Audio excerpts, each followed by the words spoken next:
Lo bonito es que para el que ha estado siguiendo toda la secuencia de la asignatura, eh, el ejemplo complejo les permite entender de qué estoy hablando, porque logran localizar el archivo donde está la declaración, donde está la definición, eh, cuándo es que he usado el operador, la sobrecarga de un operador, pero que lo he hecho miembro. Entonces, toda esa clase de cosas ahora ya deben estar más fáciles de absorber. Jóvenes, no sé cuán difícil ha sido para ustedes esto, ya la segunda asignatura que está la mayoría conmigo, pero lo incluyo, ¿verdad? A la hora de pensar en lo que puede haber implicado estar en la escuela usando los recursos de la universidad y quedarse en su casa usando los de ustedes. Pero estamos ya en el momento de que hay que estudiar. Prácticamente tengo las notas ya del repetido, solo me falta una parte. Espero terminarlo mañana y lo publico por la tarde o el viernes tempranito. Y, saben, algunos sacaron la misma nota. Una parte, eso es como una buena medida, ¿verdad? Del grado que hay que aumentar de estudio. Otros mejoraron y eso está bien, ¿verdad? Para los que no hicieron el repetido, aunque ahí estaban 40 haciéndolo, eh, el esfuerzo del repetido es contrario a lo que suele decirse. En este caso, fue un repetido que era de menor peso que el anterior, pero de más líneas de código. Entonces, pero con los conceptos evaluados los reduje. Un código más grande, pero los conceptos fueron más elementales. Así que, pues, les pido que se pongan ahí, ¿verdad? A estudiar.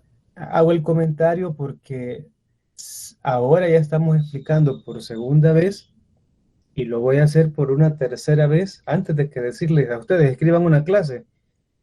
Esta ha sido la metodología que hemos usado en la asignatura y deberían de aprovecharla, ¿verdad? No es una metodología punitiva, así de para reprobar, porque si no, ya a esta altura ya le hubiera puesto, le hubiera dado lo que estamos viendo ahora es lo hubiera dado, una clase tiene esto, hágase una clase. Y seguro que muchos de ustedes lo harían, ¿verdad? Pero estamos aquí llevando esto paso a paso para que nadie que haya tenido un mal bachillerato, desconocimiento de informática y todo eso, diga no puedo. Entonces, ahí el llamado a ponerse a estudiar porque estamos a punto de hacer ya la otra evaluación. Voy a comenzar con el tema de ahora. Si no hay ninguna pregunta sobre cómo vamos a hacer algunas actividades, recuérdense que del lunes en 8, o sea, el lunes, ¿cuánto? El lunes 11 tenemos la actividad donde nos visita, ¿verdad? Alguien para darnos una charla. No es, vieran qué difícil es encontrar así alguien que quiera hacer esta clase de cosas por su tiempo, ¿verdad? Así que a veces también cuidando la privacidad de las empresas. Así que creo que con él ya lo conocen porque es quien estuvo en intro, me parece, pero no estoy seguro, así que ahí les voy a confirmar. Bueno, bienvenidos. Confírmeme por favor si se oye y se ve.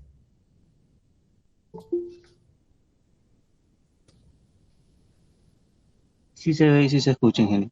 Bien. Vamos a hablar ahora y la próxima clase de los constructores y los destructores. Con esta forma en la que he puesto el tema de POO, ahora que hable de constructores y destructores, haré referencia la mayoría de veces al se cuenta. Si hay alguna cosa a la cual hacer referencia, voy a hacerlo al se cuenta, como para ejemplificar o para ilustrar alguna cosa.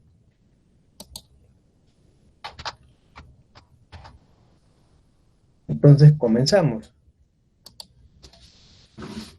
Lo que vamos a hablar ahora es los tipos de constructores que existen, que básicamente ustedes ya los conocen. Lo que vamos a hablar ahora es cuál es la razón por la que debemos de tener tantos constructores. Ya cosas así son las que vamos a estar hablando este día, ¿verdad? Vamos a ver aquí, puedo cambiar esto, sí.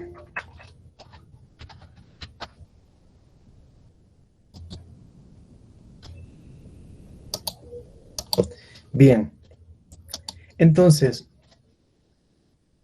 a estas alturas de tanto hablar de programación orientada a objetos, ya hemos dicho de que las variables hay que darles un valor inicial.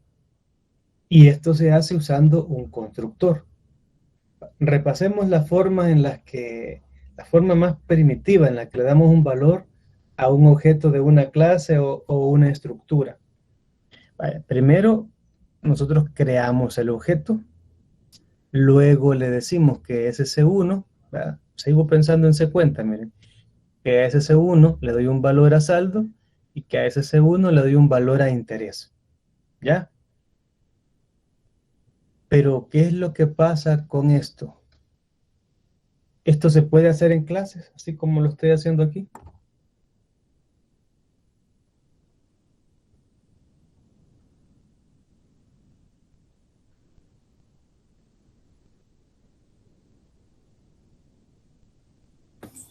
No, ¿Por qué? porque estamos programando con forma de encapsulamiento y aquí se ve como que si fuera una estructura. Exacto, justamente eso. Con el método que acabamos de hacer, a pesar de que sí funciona, ¿verdad? Eso funciona. En estructuras, perdón, en clases, si le ponemos public, va a funcionar también. Pero como decía su compañero, se viola el principio de encapsulación, ¿verdad? Al igual que sucede con los arreglos y las cadenas, nosotros tenemos que cuidarnos de eso. Pero sigamos viendo qué es inicializar la variable. Estamos intentando replantear otra vez el tema. Eso que hice antes, yo pude haberlo escrito así. Se cuenta C1 igual y le doy el valor. Si se fijan, vuelvo a escribirlo como lo haría en estructuras. De nuevo, esto incumple el principio de encapsulación, ¿verdad? O encapsulamiento. Aquí de nuevo eso está, se incumple, ¿verdad? Entonces, para que se respete el principio de encapsulación, es obligatorio hacer constructores. A ver, ¿qué es un constructor? Les digo, la forma en la que se ha construido la asignatura les permite tener ahí presente en memoria todo lo que fue el ejercicio de complejo. Entonces ahora, ¿qué es un constructor? Son funciones miembros. Son funciones miembros especiales que se llaman de manera automática. Usted no anda llamando al constructor de forma explícita siempre. Hay veces que el constructor se llama de forma automática, ¿verdad?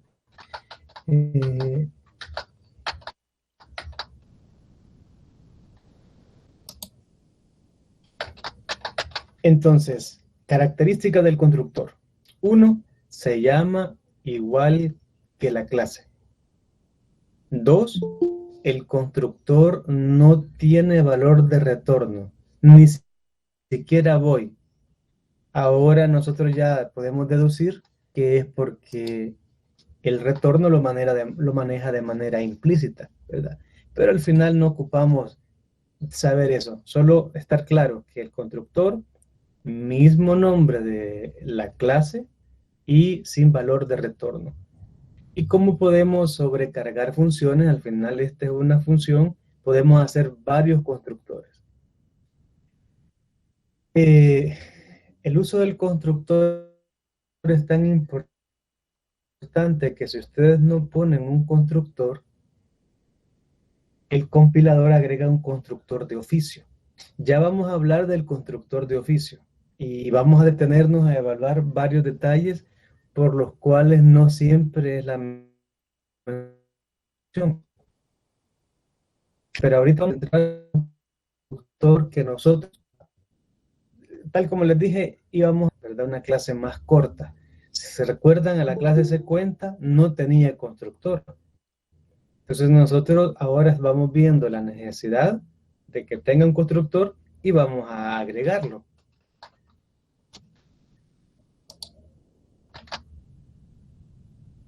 Entonces vamos a ver por lo menos tres formas de definir un constructor.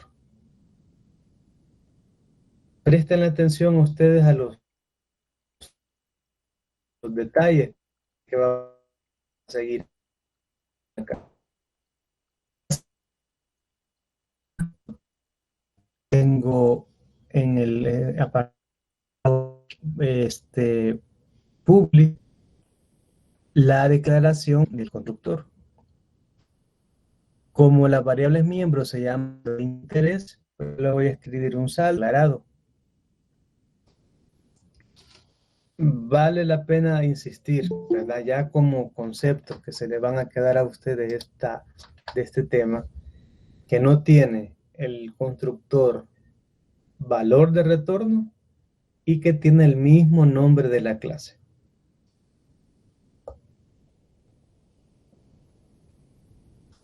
Como es una función miembro, él lleva los operadores, el operador de resolución de visibilidad. Y entonces aquí vamos a ver las tres formas que le digo. Fíjense que una forma es, aquí comienza el constructor, aquí comienza y aquí termina. Una forma de darle valores a las variables miembros es usando los métodos set. Aquí se parece que hay un problema de otra vez aquello, ¿verdad? De quién vino primero. Pero cuando el compilador encuentra la función set y esta está definida más abajo, él la va a buscar. Si la encuentra, él entiende de que esa es la que queremos usar. Sepan que la palabra set tampoco es una palabra reservada, así que cuando está dentro del compilador, perdón, dentro del constructor y encuentra esta función, él va a buscar este nombre, ¿verdad? Pero para nosotros, para distinguirlas, le llamamos siempre set. Esto no lo hemos hecho antes, ¿verdad? Y es una forma también que se puede hacer. Esta es una forma de respetar el principio de encapsulamiento de forma extrema. Ni el mismo constructor accede directamente a las variables. ¿Cuál es el problema? Los tiempos de ejecución, ¿verdad? La función, le pasamos un argumento, va, lo escribe en la variable miembro y ya, ¿verdad? Entonces es un poco el tiempo que dedicamos. Segunda forma, la que aprendimos en los ejemplos vistos hasta hoy. Yo uso el nombre de la palabra, uso el nombre de la variable miembro y simplemente le copio el valor temporal que estoy utilizando. Ya. Esta es la forma como la hicimos nosotros antes. Eso sí, aquí el constructor accede a las variables miembros privadas, pero él puede, porque es una variable, porque es una función que además de ser el constructor, de por sí ella misma ya es una función miembro. Lo sabemos por esta forma de escribirlo. Y la última, antes de pausar y pedirles que me confirmen si se ha captado la idea. La última forma de construir de ser un constructor se conoce como inicializadores. Aunque ahorita no le vemos sentido, van a verle sentido cuando veamos algo de herencia. Entonces fíjense en cómo se hacen los inicializadores. Vamos a ver. El prototipo de la función no puede cambiar. Ya eso está fijo porque lo definimos antes, fue declarado. Entonces, una vez que escribo esto, en lugar de abrir llave, yo escribo dos puntos y le digo que utilice los inicializadores. Pero ¿qué características logran ver? Le vamos a ver, así como las pruebas de percepción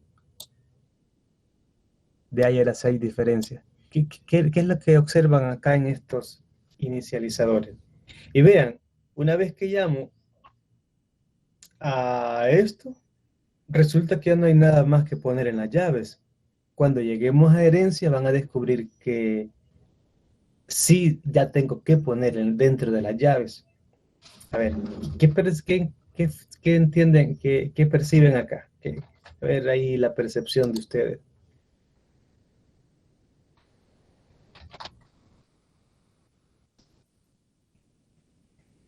Creo que es una buena hora para tomar la asistencia, mis jóvenes. Vamos a hacerlo ahorita. Y otra al final.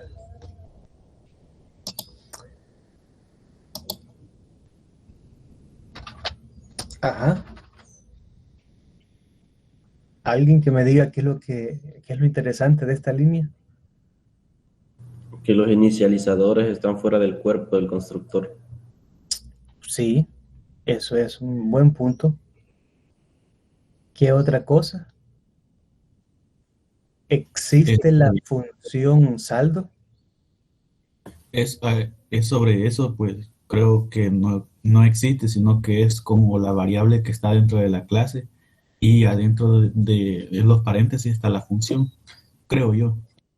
Muy bien, va intentando ya usted visualizarlo. Fíjense que con los inicializadores es algo muy propio de clases y me alegra de que ya pudimos hacer una porque ahora logran ustedes hacer la extensión, ¿verdad?, de los conceptos. Resulta que cuando uso este método, yo uso el nombre de la variable miembro como si fuera una función. El compilador entiende que si escribo el nombre de la variable miembro con la estructura de función, el argumento que está adentro es el que se va a escribir. Interesante, ¿verdad? No he escrito esa función yo, no es la función set, sino que ya es una cosa muy propia de la programación orientada a objetos cuando utilizo inicializadores. Entonces, vean las tres diferencias, ¿verdad? Aquí, a ver, la primera, la forma que habíamos aprendido hasta hoy y que quizás la mayoría vamos a seguir usándola así. Acceder directamente a la variable miembro y pasarle el dato. La segunda, usar las funciones set. También hacen lo mismo. Y la tercera, ¿verdad? La tercera forma es con los inicializadores. ¿Qué característica tienen los inicializadores?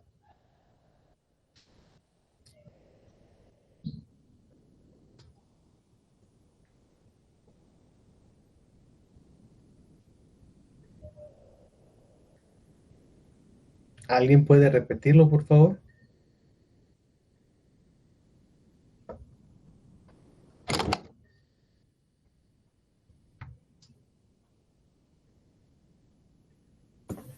Que está fuera de los constructores, del constructor principal, pero antes de eso se agregan dos puntos.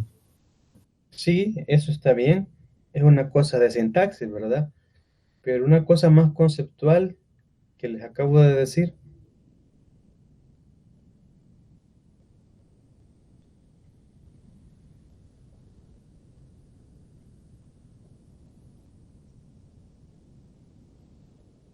Existe la función saldo y la función interés.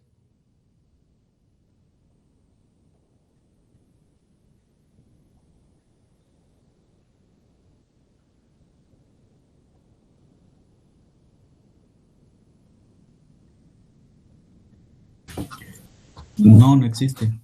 Solamente son las variables miembros de la clase, pero se comportan como una función.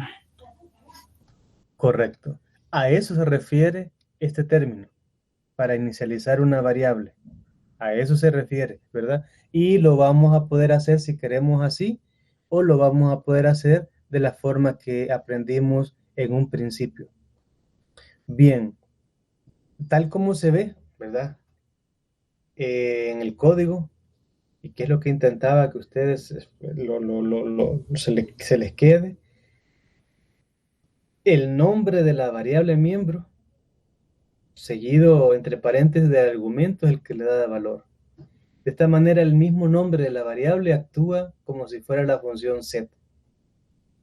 Los inicializadores son más eficientes que las sentencias de asignación, y otra cosa es que nos permiten definir variables miembros como constantes, que pueden inicializarse pero aún no ser utilizadas. Eso nosotros lo vamos a ver, y más que todo esto está como preparándonos el terreno para cuando lleguemos a herencia. Bien, ¿ya quedó claro cómo se construye o cómo se escribe el constructor general? Vamos a ver ahora cómo le vamos agregando cosas. Primero veamos cómo es la llamada. Ya se ha dicho que el operador new es el que se encarga de llamar al constructor de una clase cada vez que se crea un objeto de esa clase. Lo dijimos en los ejemplos anteriores. Entonces, la llamada al constructor se puede hacer de forma bien explícita. Le digo, aquí ve, llamo al constructor y le digo que quiero que C1 sea igual a un tipo de datos, se cuenta, con un saldo de 500 y un interés de 10. Pero de la forma implícita, que es como lo hacemos la mayoría de veces, no escribimos dos veces la palabra se cuenta. Solo la escribimos una vez y de un solo le colocamos el valor. ¿De qué nos sirve este? Es que lo interesante de este es que si yo lo quisiera hacer de memoria dinámica, yo solo le agrego el asterisco aquí y la palabra new acá. Entonces la forma explícita para convertirla de memoria estática a dinámica es bastante elemental, ¿verdad? Esta forma contractada, si le podemos llamar así, a veces hace que no tengamos que ir a revisar, ¿verdad? Cómo se hace con el operador new. Entonces, los dos ejemplos que se acaban de presentar, lo que tienen en común es que están creando el objeto C1 y le están dando valores. Esto va en la línea de lo ya apuntado, ¿verdad? Siempre que se crea un objeto de una clase, se llama implícito o explícitamente el constructor. Por ejemplo, vamos a hacer un ejercicio en algunas semanas donde vamos a ponerle que mande a pantalla todo lo que está haciendo. Entonces, fíjense que en el caso de complejo, cuando hago la suma, sabían ustedes que él llama al constructor cuando realiza la suma. C1 más C2 lo guardo en suma. Luego llama al constructor de copia cuando lo retorna. Y luego llama al operador de asignación cuando lo guarda. Entonces, él está llamando al constructor de manera implícita muchas veces que nosotros ni siquiera nos damos cuenta. Y algunas veces nosotros lo llamamos de forma explícita, ¿verdad? Entonces, esto pasa ocurriendo a cada instante en una clase. Bien, vamos ahora al constructor por defecto y a constructor con parámetros con valor por defecto. Se llama constructor por defecto a un constructor que no necesita que le pasen parámetros o argumentos. Por supuesto de que para que eso se pueda hacer, nosotros tenemos que programarlo apropiadamente. Un constructor por defecto es pues un constructor que no tiene argumentos, o que si los tiene, todos sus argumentos tienen asignados un valor por defecto en la declaración del constructor. Vean, lo hacemos en la declaración. ¿Se recuerdan en el caso del complejo? A la hora de declarar, a pesar de que no le habíamos dado un valor a la variable, yo escribí double igual a 0.0. Aún no había un nombre de la variable, porque esto ocurre en la declaración. El constructor por defecto es para cuando yo hago una llamada de esta clase. No le escribo entre paréntesis lo que voy a hacer. Así que él se encarga por su cuenta de agregarle cuánto va a valer saldo y cuánto va a valer interés. También cuando yo estoy creando un vector, ahí tampoco le doy valores, porque ha creado 100 elementos donde hay saldo y objeto y interés. Saldo e interés. 100 saldos y 100 intereses. Tampoco le he dado valor, eso no he podido. Ahí también él está llamando, cuando hago una sentencia como esta, al constructor por defecto. Entonces, al igual que todas las demás funciones de C, el constructor puede tener definido un valor por defecto. Esto es útil cuando una variable miembro repita su valor para todo o casi todos los objetos. Entonces, vean, vuelvo al ejemplo de C cuenta. Como aquí estoy declarando y definiendo de una vez, aquí sí escribo el nombre de la variable, el tipo de dato y el valor al que lo voy a inicializar. Aquí están las variables miembro y aquí usé el método donde llamo la función set, ¿verdad? Que es una de las formas en las que lo puedo usar. ¿Cuál es la otra forma que podría usar aquí, que ya la conocemos?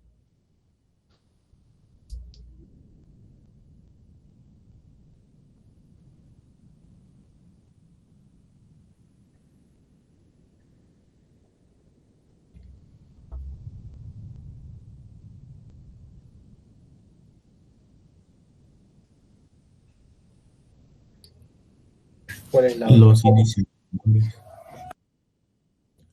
¿Cuál?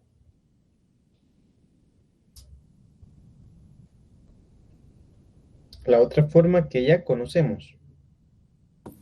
Los inicializadores.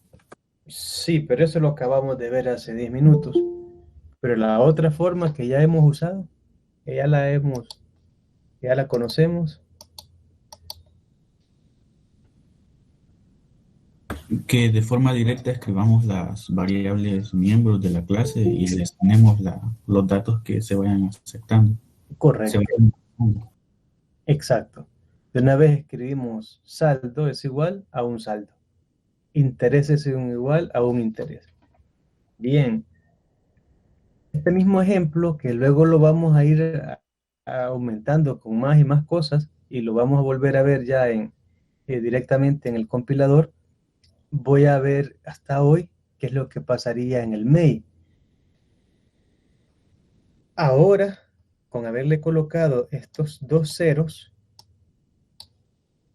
ahora yo ya puedo escribir esta notación. Él le va a colocar 0 acá y 0 acá. Pero también puedo escribir esta. Él entiende que a saldo le doy 10 y que el otro se queda en 0.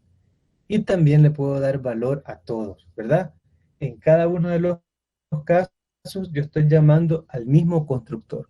Por eso es que les digo que el constructor general con parámetros por defectos podría ser nuestro constructor por defecto. Ya no hay que escribir un segundo constructor y lo que me aseguro es que estos tengan sus parámetros ahí. Aquí pues aquí está escrito lo que hemos estado hablando, ¿verdad? Y lo que se ha hecho en cada una de las llamadas. Cada vez que lo he llamado, en estas 3 llamadas, esto que hemos hablado de lo que ocurre.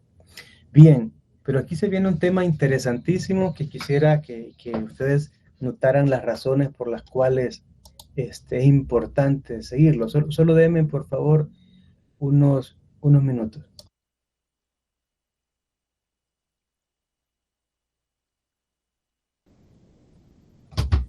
Bien, veamos ahora, jóvenes, cómo va el tema del constructor constructor de oficio. ¿Qué es eso? ¿Han escuchado ustedes alguna vez las cosas de oficio? Se usa mucho en leyes, en temas jurídicos. Por ejemplo, a ver, ¿alguien ha escuchado que tenga un ejemplo ahí en mente? Yo recuerdo una vez, ingeniero, que usted dijo que cuando nosotros no escribíamos ningún constructor, C++ ponía uno de oficio. Correcto. ¿Quién lo pone? El compilador. El compilador, correcto. Entonces, de oficio es como algo que alguien lo hace sin que se lo pidan. Simplemente ahí eso hay que hacerlo. En la vida real suele usarse eso en leyes, ¿verdad? Por ejemplo, hay cosas que de oficio lo tiene que hacer el Estado o lo tiene que hacer la parte jurídica, ¿verdad? Pues igual pasa en programación. Ahora, ¿qué tiene el constructor de oficio? Vaya, el constructor de oficio, así se le llama, ¿verdad? Constructor de oficio al constructor que por defecto define automáticamente las variables miembro. En este caso serían las variables saldo y la variable interés. Pero, ¿qué es lo que él pone por defecto? Vean que aunque estamos usando la palabra por defecto, no se vayan a confundir. La característica de este es que el compilador es el que crea el constructor de oficio sin argumentos, ¿verdad? No ocupamos ponerle nada. Mucho cuidado con esto. Ambos conceptos no son equivalentes. Vaya, el constructor de oficio es un constructor con valores por defecto, ¿ya? Pero un constructor por defecto no es un constructor de oficio, ¿verdad? Vale la pena aquí aclararlo. Un punto importante es que el compilador solo puede crear un constructor de oficio cuando el programador no haya definido ninguno. Mucho cuidado con esto. Si se fijaron en el ejemplo, se cuenta que corrimos la clase anterior, no había ningún constructor. Pero si ustedes ponen el constructor general o el constructor por defecto o el constructor de copia, ya no van a tener los otros. Imagínense que usted dice, voy a hacer el constructor general, pero quiero que el compilador me agregue el de oficio, él me agregue el de constructor de copia. No, nada. Si el compilador detecta un constructor, no va a ser ninguno. Pero si no detecta ninguno, él va a crearlo, ¿verdad? Los que sean necesarios. El de copia, el con valores por defecto, él va a crearlo y va a funcionar muy bien. En el caso de que el usuario solo haya definido un constructor con argumentos y se necesite un constructor por defecto para crear un vector de objetos, por ejemplo, el compilador no va a crearlo, va a dar un mensaje de error. Así que ustedes o no escriben ningún constructor o lo escriben todos, como fue en el caso del ejemplo complejo. Entonces, ya comentamos que en C++ a inicializar la variable, ya un constructor, ya eso se ha enfatizado. Se ha comentado que el constructor puede recibir como pasos los valores que tiene que asignar a las variables miembros o puede asignar valores por defecto. Existe un caso particular de gran interés que es el que queremos entender cuando se da un constructor de copia. Vamos a tomar algún momento para esto. Imagínense. Ya no es una cuestión de sintaxis, sino que ya el problema es de datos. ¿Tendría sentido poner para una cuenta bancaria que los intereses son del 0%? ¿Ustedes qué creen?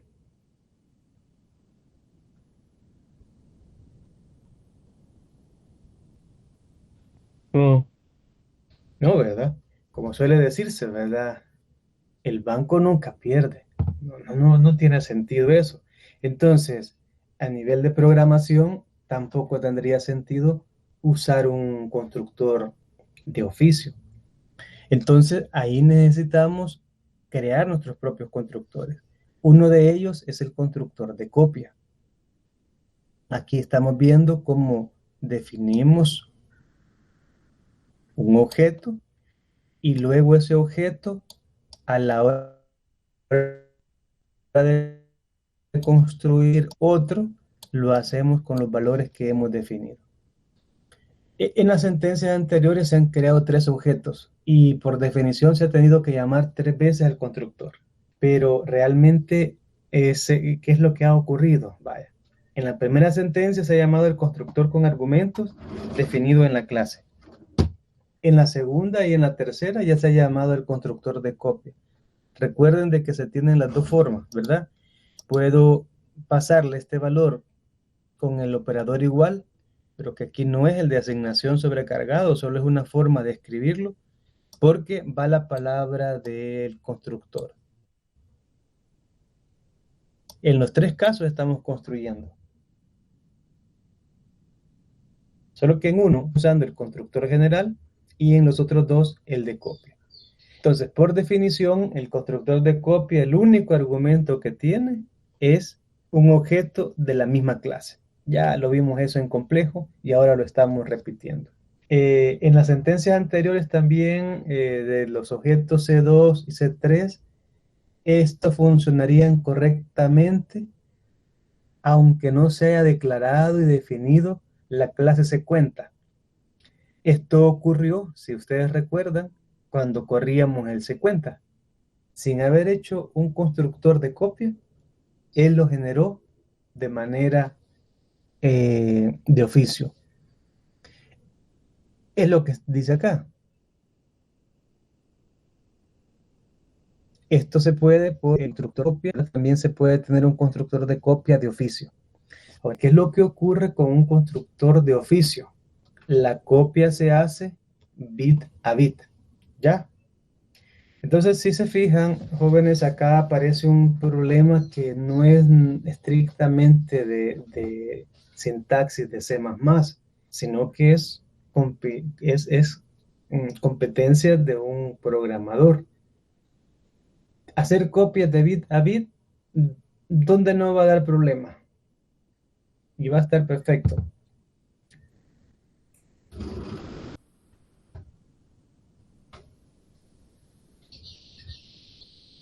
Copiar de bit a bit un entero, ¿creen que dé algún problema?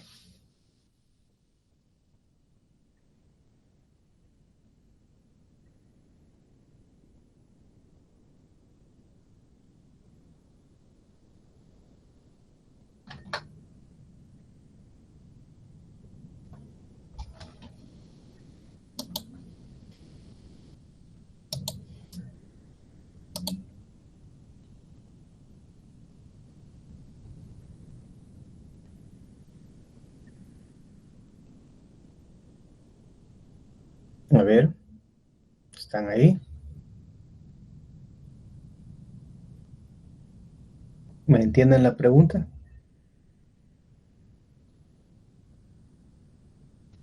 Imagínense un byte de un montón de ceros y unos y otro byte de un montón de ceros y unos. Si hago la copia de bit a bit de un entero, ¿habría algún problema? ¿Qué creen ustedes? Constructores de copia de...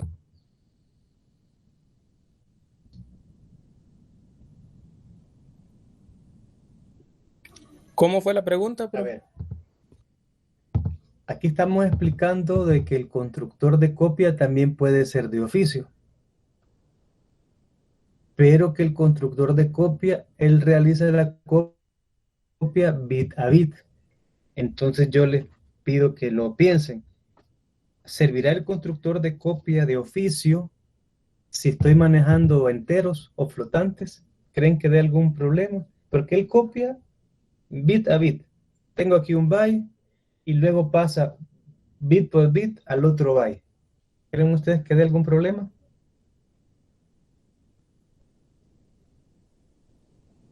Creo que tal vez con los números, con los flotantes, creería. Con los enteros, ¿tú crees que no?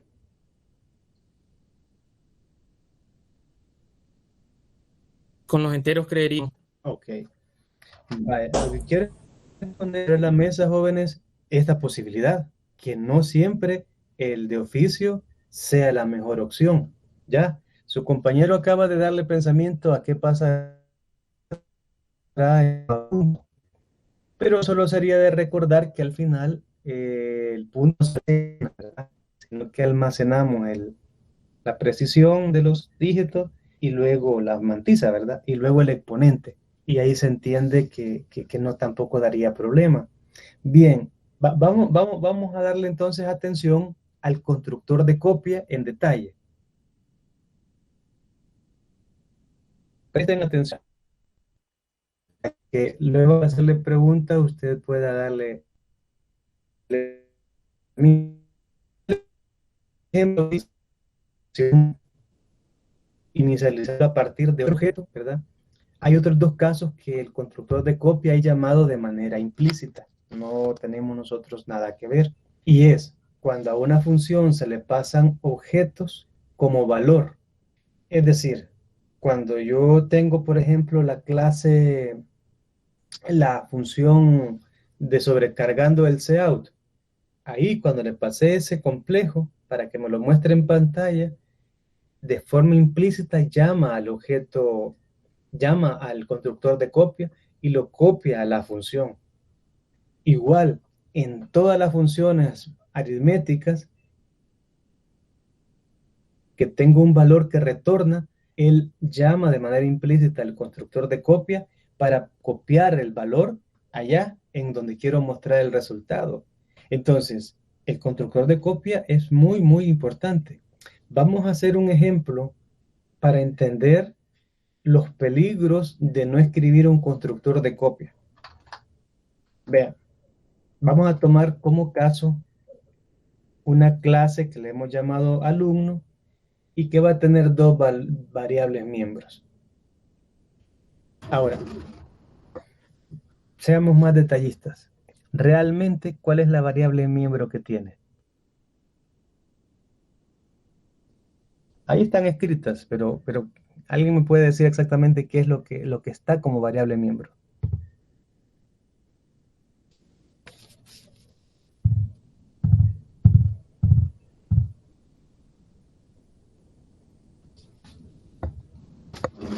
Vamos a ver. Vamos a ver acá. Ok, por ejemplo, Saúl Eduardo Quiteño. ¿Cuáles son las variables miembros? ¿Y qué es lo interesante a destacar?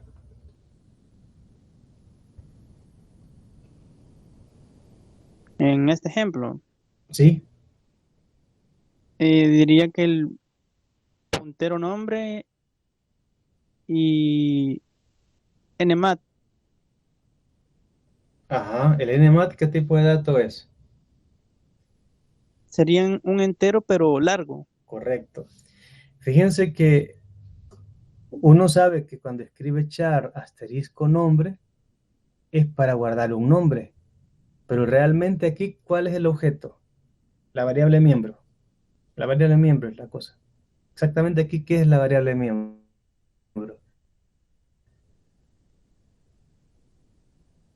Tengo un nombre de longitud 32 caracteres, de 16 caracteres. ¿Qué es lo que tengo en realidad? Veamos, ahí a la par de Saúl. Stephanie, Gabriela.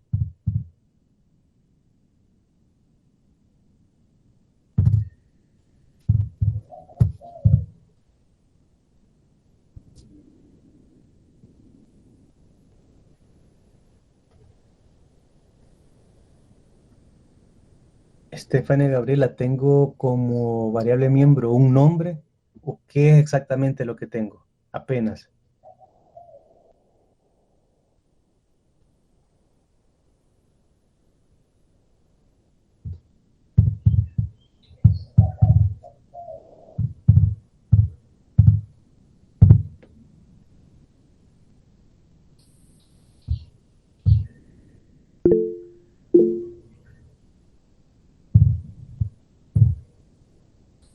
Bueno, ya le ayudaron ahí, Stephanie.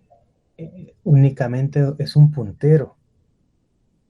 Puede imaginarse que no estoy realmente guardando un nombre. Mi variable miembro no es un nombre. ¿Y recuerdan qué es lo que hace el constructor de copia de oficio? ¿Cómo es que hace la copia?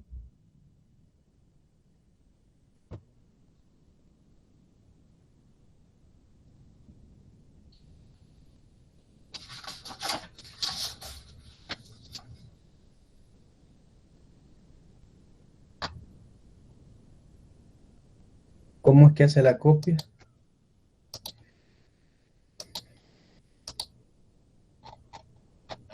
A ver, ¿están ustedes jóvenes ahí? Levanten la mano, a ver, la mano virtual.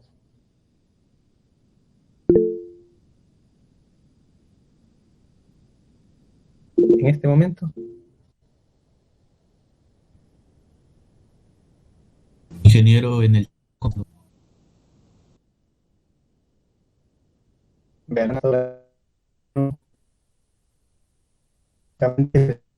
conectado. Yo no voy a... En el examen se ve el resultado. Ok, bit a bit, en efecto, ¿verdad? Es bit a bit. Entonces lo que él copiaría, si tiene 20, si tiene 32, lo que el controlador de copia copiaría, ¿qué sería? Un carácter. La dirección de memoria. Exacto. Y eso, ¿verdad? Simplemente un dato, quizás 2 bytes, ¿verdad? Si acaso, con una dirección. No tiene lógica, ¿verdad? Entonces, en realidad, esta clase, pues eso es lo que intentaba que ahora que lo veamos, que se quede. O sea, esta clase no incluye el nombre del alumno, sino es un puntero a un carácter. Permitir más dinámica cualquier nombre, pero ahí, en la variable miembro, no es un nombre, es simplemente un puntero. Entonces, esto del constructor de oficio sí nos hubiera servido en la clase complejo. No lo ocupábamos, porque nunca había donde equivocarse. Pero ya en la clase se cuenta, no tiene sentido ponerle al interés cero. Y en una clase que lleva un arreglo con memoria dinámica, tampoco. Vamos a ver de forma gráfica lo que pasa en cada una.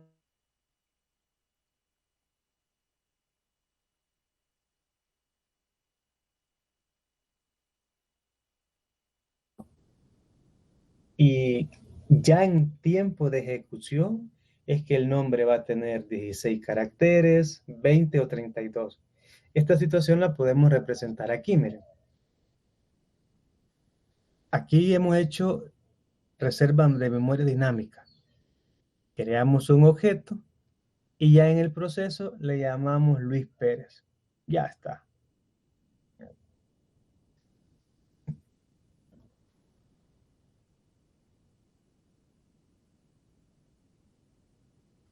Aquí el constructor de copia, ¿verdad? El de oficio, estamos viendo qué es lo que pasa con el de oficio. Permite que tengamos ahora un segundo objeto. Pero no olviden, la copia la va a hacer bit a bit. Esto quiere decir que la variable miembro B, que contiene la dirección de la memoria, o sea, ¿qué es lo que va a copiar? Si hago una copia con el constructor de copia de oficio, ¿qué es lo que copiaría en realidad?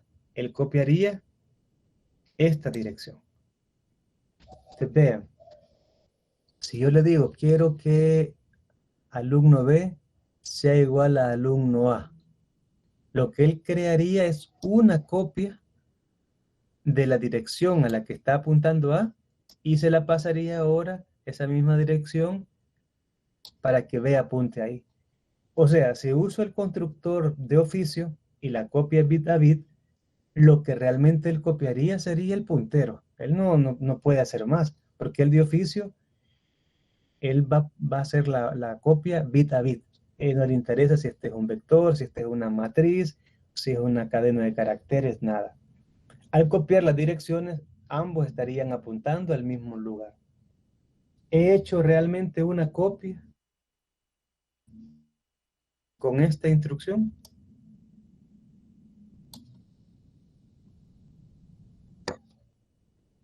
Pensando en el concepto que es manejar una cadena, ¿he hecho realmente una copia? Sí. Estamos usando el constructor de oficio, bit a bit. No, creo que no lo ha hecho porque en realidad no copia el contenido de la cadena, sino la dirección del puntero. Exacto. Acá, lo único que pasó es que al crear el nuevo objeto, seguro que el entero largo sí se copió correctamente, porque es bit a bit. Y al copiar el nombre, él no copió este nombre, ¿verdad? No, él no copió esto, no fue esto. Lo que él copió fue la dirección a ese nombre. Así que no tiene sentido, ¿verdad?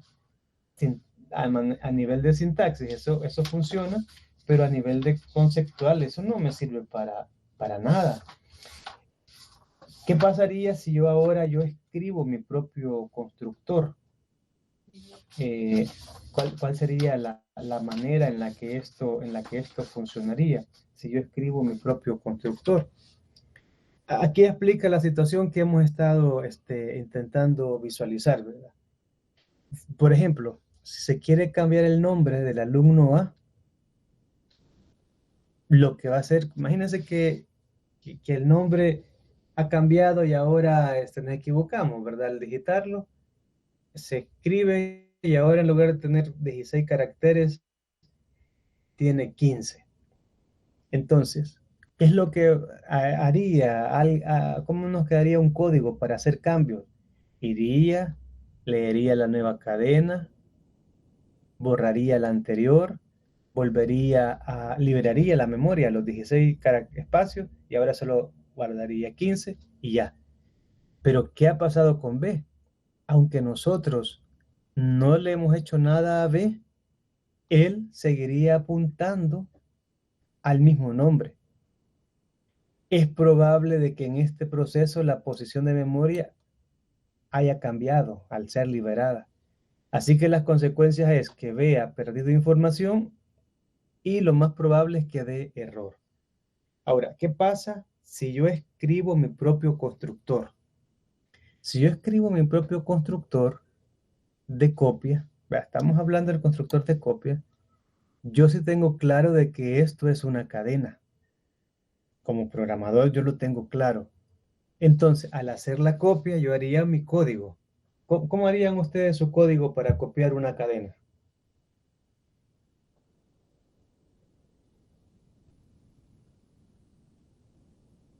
Tenemos ya todas las herramientas para hacerlo. Lo hemos visto ya.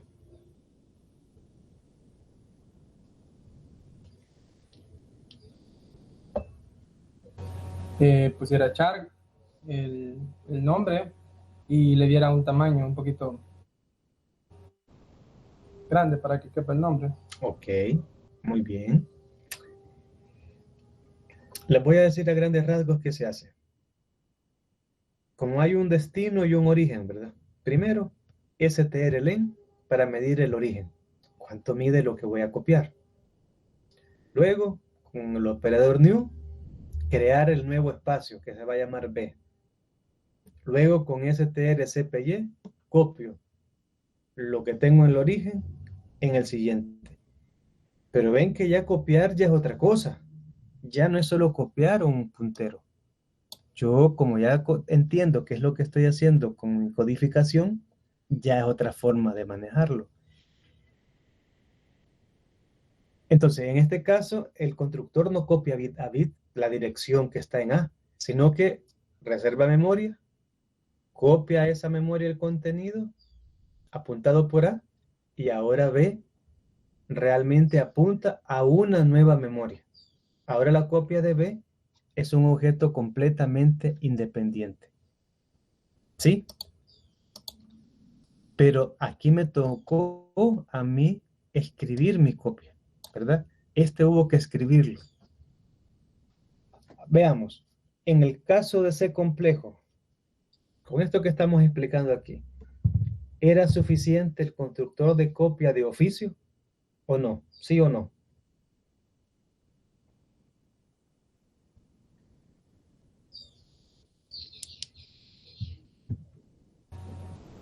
Yo diría que funciona, pero quizás no es como lo más adecuado.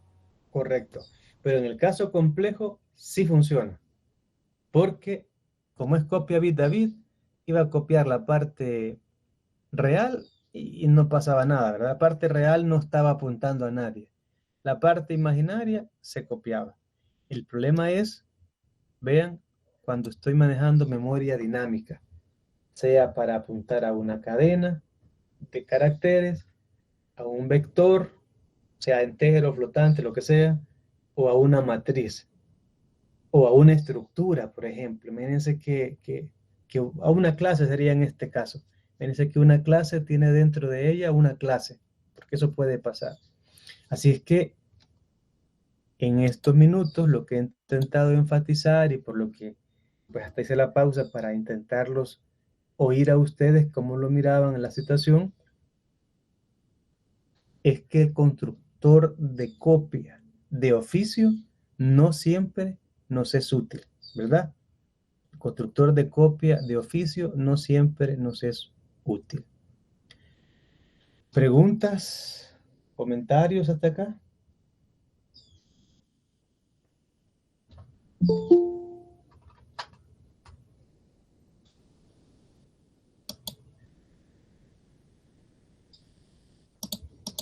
Bien, ¿qué es lo que hemos hecho esta mañana? Hemos hablado de constructores, mucho de constructores. Entonces, vamos a hacer un repaso y vamos a llegar hasta aquí, pero necesito verlos ahí participando. Uno, ¿a qué se refieren los constructores de oficio? No importa si es el general o si es el de copia. ¿A qué se refieren los constructores de oficio?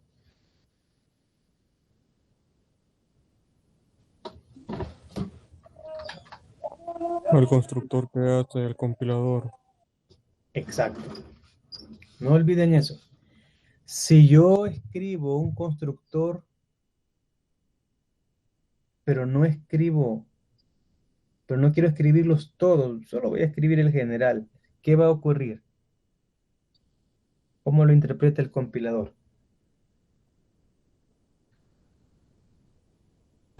El compilador pone los demás constructores de oficio. Pero si yo ya escribí uno, ¿qué va a pasar? Ya no lo escribe. Exacto. Si el constructor ve que hay un constructor hecho, ya no vuelve a escribir los demás. ¿Verdad? Aquí está, mire.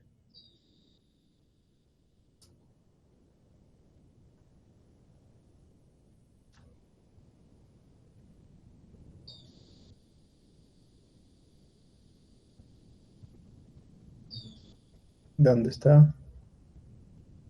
Aquí está.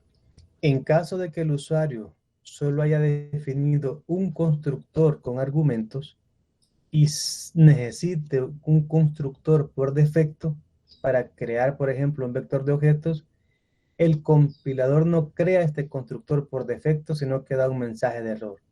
Es decir, si usted comienza a escribir un constructor, tiene que escribirlos todos, ¿verdad? Escribe el constructor general y el constructor por defecto. Esos están vinculados entre sí. Ok. El constructor por defecto es lo mismo que el constructor de oficio.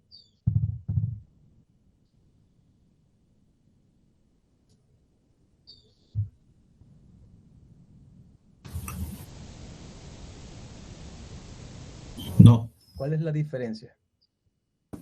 que en el constructor por defecto podemos inicializar las variables con un dato por defecto y ese lo podemos seguir sobreescribiendo dependiendo de las variables miembros que vayamos a utilizar. En cambio, el constructor por defecto no se puede hacer eso. Ok. El constructor por oficio, quiere decir, ¿verdad? No se puede hacer eso. Sí, perdón, constructor de oficio. Ajá, correcto. Porque el de oficio nosotros no tenemos control. Él dice, hay 10 variables miembros, yo las copio bit a bit, punto. No le importa si es un puntero o si es un valor, si es una dirección, es un valor, copia bit a bit. Ese es el grave problema, ¿verdad? Que él copia bit y no le importa si está copiando una dirección o está copiando un dato. Ahí es donde nosotros perdemos el control si estamos manejando arreglos. Bien, hablando de los constructores entonces, específicamente el de copia, ¿cuándo podría ser obligatorio que use el constructor de copia?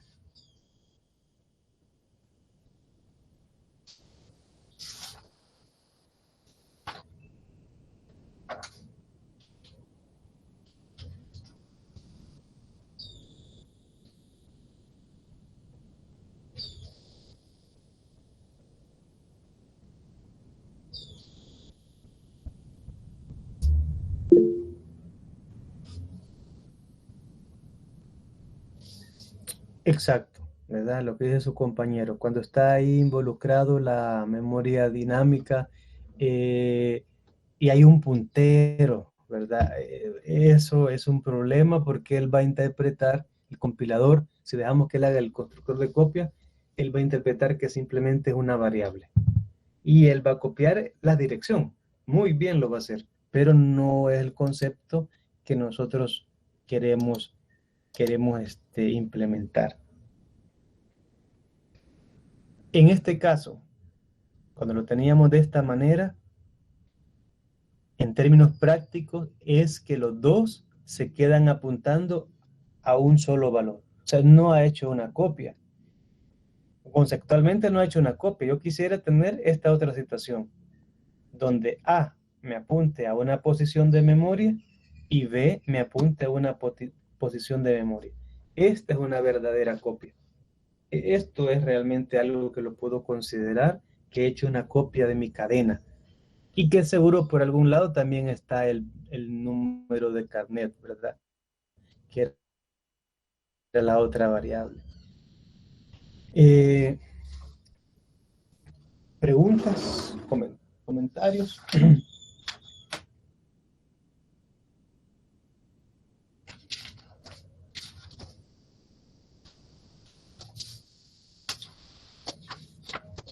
¿Hay alguna pregunta, jóvenes? ¿O comentarios de lo que hemos este día?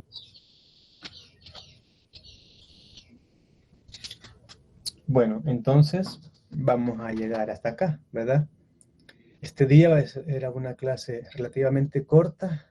Puede ser también bastante fácil de asimilar, pero es para tomar decisiones, el tema de hoy. Y ustedes van a determinar, por ejemplo, en un examen, es probable que yo les diga claramente, escriba el constructor.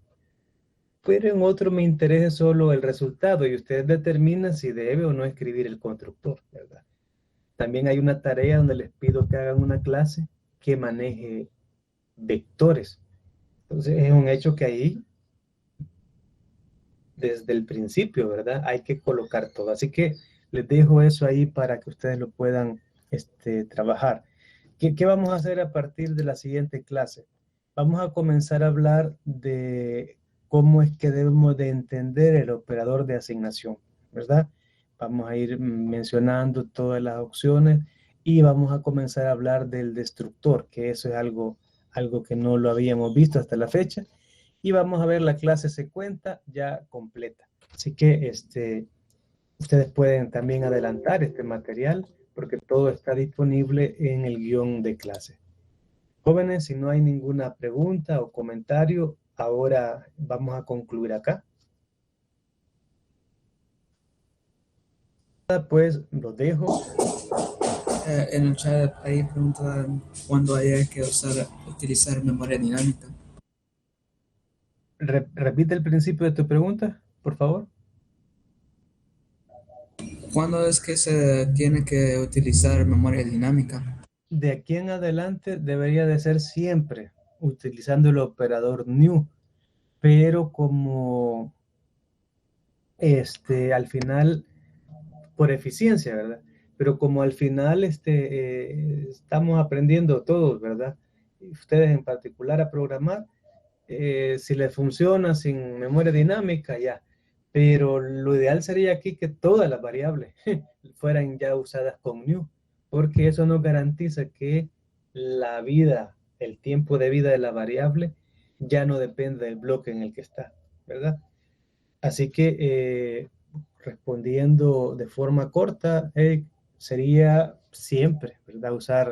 Usar memoria dinámica.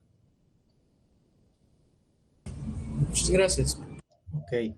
Sin embargo, no va a ser una cosa de un requisito, ¿verdad? A no ser que estemos manejando arreglos. Ahí sí, lo ideal va a ser usar memoria dinámica. Bien, yo los animo, jóvenes, a que se lean el guión de clase, lo preparen. La siguiente semana nos vemos el día lunes con la ponencia, ¿verdad? Que se ha preparado. Así que el día lunes nos vamos a reunir. Y ahora pues vamos a concluir acá. Tengan una buena semana, lo que queda. Nos vemos, primero Dios, el próximo lunes.